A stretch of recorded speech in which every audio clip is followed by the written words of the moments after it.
Hello everyone. The course name is Banking Regulation and Operations. The unit is Paying and Collecting Banker, and the topic that I'll be covering through this presentation is on the various consequences of wrongful check dishonor. So coming to the first consequence of a wrongful check dishonor, the damages that the banker has to pay will be more in case of a wrongful dishonor of check of the trader customer. So this can be explained using the example of New Central Hall versus United Commercial Bank Limited case.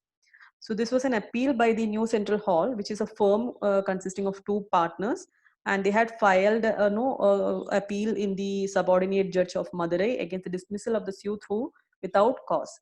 The suit was filed by them against the United Commercial Bank Limited of Madurai for recovering the damages of rupee 50,000 with interest at 6% per annum from the date of the plaint and cause for dishonoring 11 check of theirs issued on the defendant bank in the first week of November 1948, although the defendant bank was having sufficient fund of theirs in their hand and could have easily paid all the 11 checks.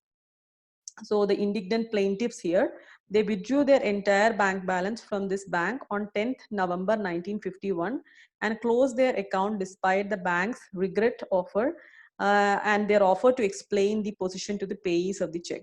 So although in the first set of rulings given out by the court, the no ruling was against the interest of the plaintiff, later on it was reversed by the second appeal, which came in front of the bench consisting of Mr. Venkatadri and Mr. Narasimha Jadri, and they said that the damages of rupee 50,000 along with the interest claimed in the suit by these two plaintiffs were fully justified not only under the general law relating to the traders whose checks have been dishonored, but also by the proof of special damages let in by the plaintiffs in this case.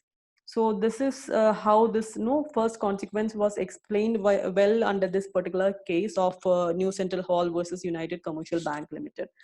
Right. The second consequence of a wrongful dishonor uh, is explained as the amount of damages claimed by the customer need not depend upon the amount of the check. Okay, so it means that the smaller is the amount of the check dishonored, the greater will be the amount of damages. This is because it is presumed that the dishonor of a check of a smaller amount will result in greater loss to the credit of the customer. Right. So this is the explanation for the second point, which states that suppose if a customer's check which was of amount of 5 lakh gets dishonored, it does not create much of a damage for the goodwill of the customer when compared to a check amount of as small as rupee 500. Right. This is what the second consequence explains.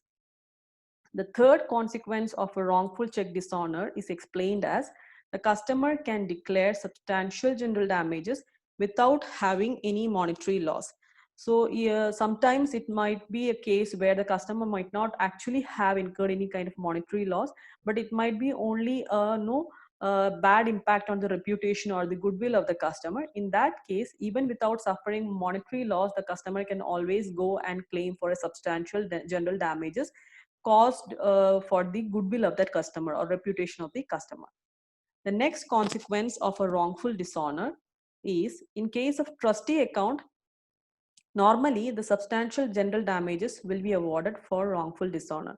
This case is also explained by the concept of goodwill or reputation of a trust account. So normally a trust account gets all the fundings because of its goodwill or the reputation, and a case of wrongful check dishonor can always harm their goodwill and reputation, and for this cause they can always charge normally a substantial general damage from the bank if their check is dishonored for a wrongful reason.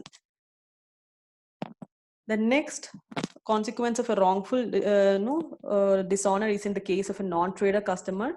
In that case, the damage will be nominal. Suppose if it's a normal customer with a normal savings bank account and the check dishonor does not cause much of a harm to his reputation or much of a monetary loss to such customer, then the damage that he or she can claim will be nominal.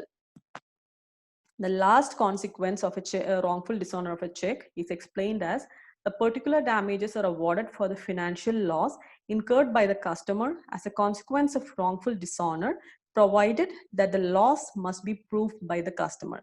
So all these cases of providing substantial damages to the customer will be supported by the court of law only if the customer can prove that he or she has incurred a financial damage or a damage to their reputation due to such wrongful dishonor. Unless and otherwise that is proved, the customer cannot claim for a substantial general damages. So these are the various consequences of a wrongful dishonor of a check by the customer. Thank you so much.